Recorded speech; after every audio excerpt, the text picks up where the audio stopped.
Yeah, finishing my last check for Saturday night. That's one of the little girls there, all curled up. That's one of the little girls over there, all curled up. And that's one of the little girls all curled up. That's the sicky one. She was following me around in here like a puppy dog earlier. And there's the little boy in here. It should be warm enough tonight. He should be fine. He's up here in the corner. His mama did a good job of cleaning up, especially after he went out in the muck and was covered. He got chilled earlier, but cleaned up and warmed up and a belly full. And right there's about the best place he can be in the whole barn. I mean, the bad thing is it's right in line with the wind. But either his mama or another mama will lay and block that. Yeah, they came down to help me tonight. Help or hinder, I don't know which. Either way, they're going to go to bed and I'm going to go to bed. So, see what tomorrow really brings. And she's busy talking to her kid because he's moving. She's kind of afraid to go over there because 611's right there and they were eating side by side. But they'll get over it. She's a young cow versus an old cow too. Yeah, because you're a 3-year-old. That's one reason she looks so skinny. But she did good last year, so otherwise she wouldn't be here. One slipped under the gate again. Too busy scratching an itch. I thought it was supposed to be like mid-40s this morning. Instead, it's like mid-30s.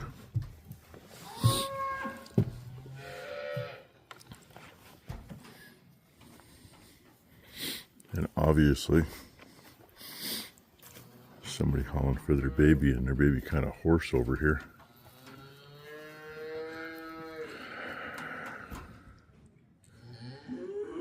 And it's that little girl making all the noise.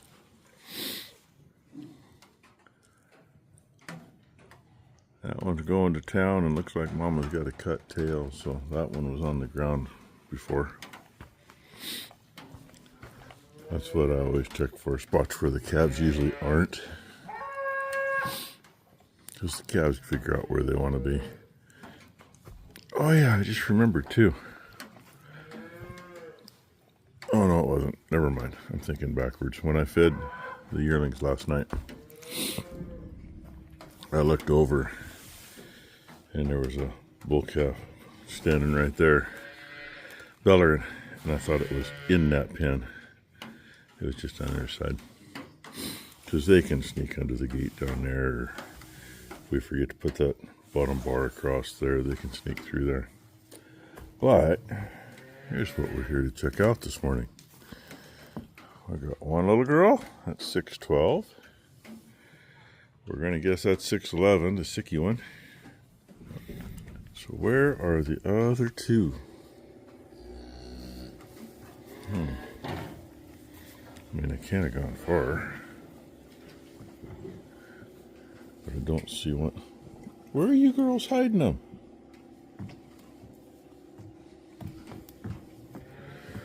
Okay. Oh. One's right there. That would be the little boy eating. Looks like he's cleaned up better.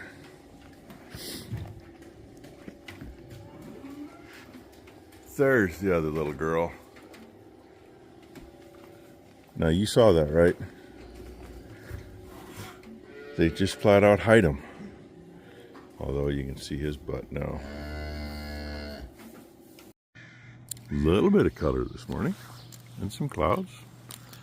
And of course, what's the color from? Oh, it's from those chemtrails. Because everything's in a straight line, north and south. And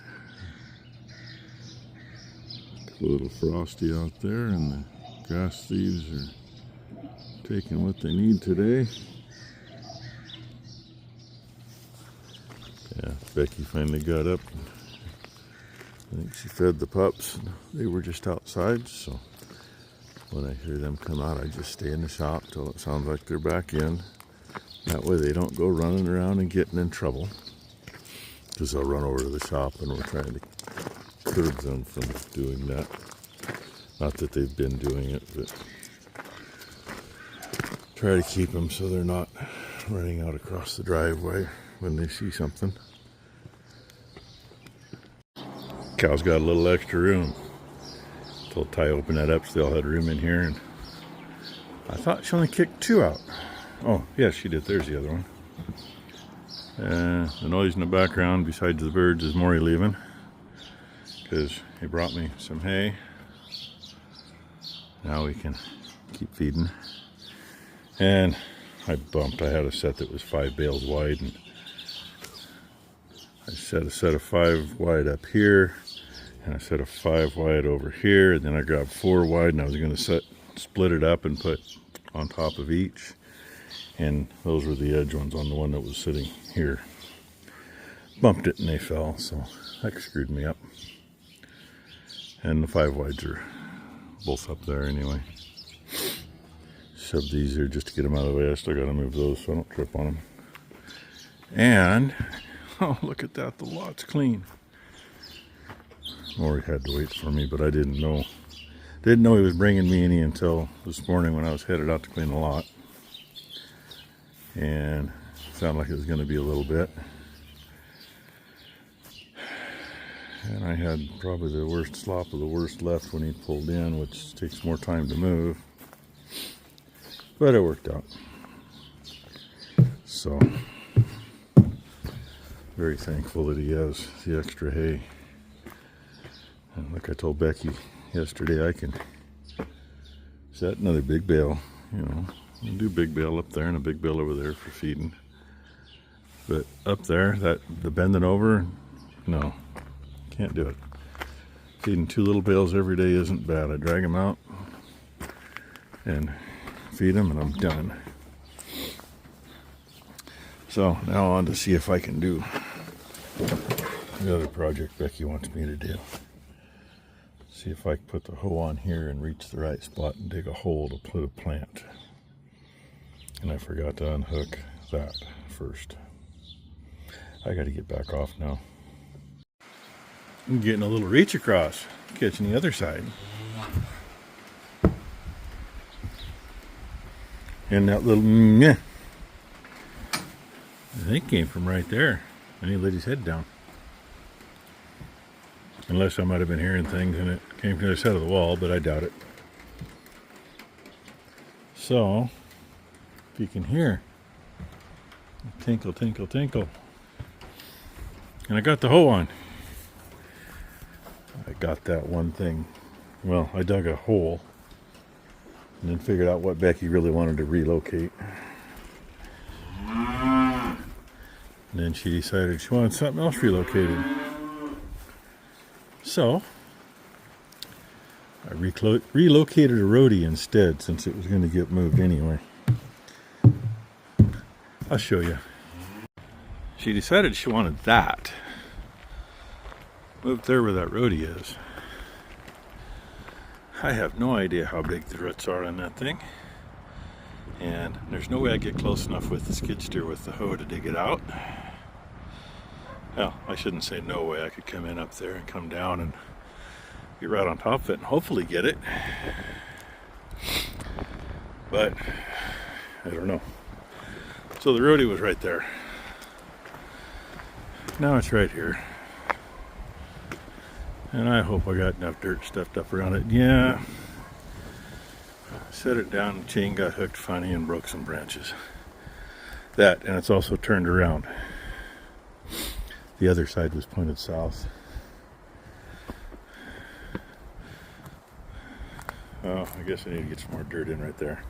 I need a shovel for that. I could not get in close enough with the... I could get to right there. I couldn't get over there. It's not like I don't have some loose dirt though. So I guess I will grab a shovel and fill that in before it gets any wetter, because it's up there on that high ridge right now. It's still here too. I'm getting wet right now, but it's not dumping yet. If I get that filled in before it dumps, it won't be so bad. Well, they already come up and sniffed my hand. Well, at least 3 of them did. Maybe 451's gonna do it. So, as you can hear, yeah, it's raining. I got everything done just in time earlier and went in the house, took a little break. Wait for it to be late enough to feed. And currently I just paused it because I'm, in the middle of everything here. Had to get the ladies. Steve at Rusty Wrench Restorations just put a video up. He broke the magic 1,000 subscribers last night. And he tagged a bunch of us, mentioning a bunch of us. Thank you very much, by the way, Steve. That's how the whole thing works, especially when you're small and starting out. Get bigger, you don't get as many shout outs. And you get bigger and you get busy and you really kind of forget about doing the shout outs as often. And like me, I'm like you, Steve. I got to write it down. If I don't write it down or don't do it right then, it's gone. All the channels that he tagged in his video and mentioned, they're all great channels. And there's a few of them that I've found recently, or they've found me in last week or so. And if I could think of the names, say a name wrong, you got the wrong channel. I know who I'm talking about, you just don't. But no, great bunch of folks. He mentions the guys in Alaska. I think it's Farming Alaska, but don't quote me on that. That one, maybe it says something else. And through them and through another channel, ended up with a guy happens to be in Oregon. It's on the east side of the mountains, though. And the other day when I had a little downtime, he was binge watching my videos and I was binge watching his, and we were commenting back and forth. And then I'm going, oh wait, what's that? Which video is that comment from? So I had to go watch the video to see what the comment was about. So anyway, end of my day. This barn's fed. Well, I should throw some more hay in for them. Give these girls some grain and throw some hay in for them, and I can go let the cows in the feed barn. Because most of them are standing out in the rain anyway. You impatient old gals. That one's our sick little girl. That's her mama checking on her. And that's the little boy that was born last night. He's doing good. And I keep looking, but I'm seeing things is what I'm seeing. See if I can show you what I'm seeing. Oh sure, cow walking away. One right there with her tail out. It looks like there's something shiny on the other side. Or, actually at first I thought it looked like she had a mucus string. It's actually the shoulder of a cow laying down by the next pole. I already checked all of them. Nobody's doing nothing. So anyway, they're starting to get impatient. They're going to start chewing on my feet here in a minute. I tip you down to show you that, but then it'd flip upside down and we'd all think you were watching with Murphy. Well, anyway, thanks for watching, everybody. Hope you all had a great Sunday. Hope everybody has a great Monday. And we'll see what tomorrow brings. It may bring more of this crap on the roof. I don't know.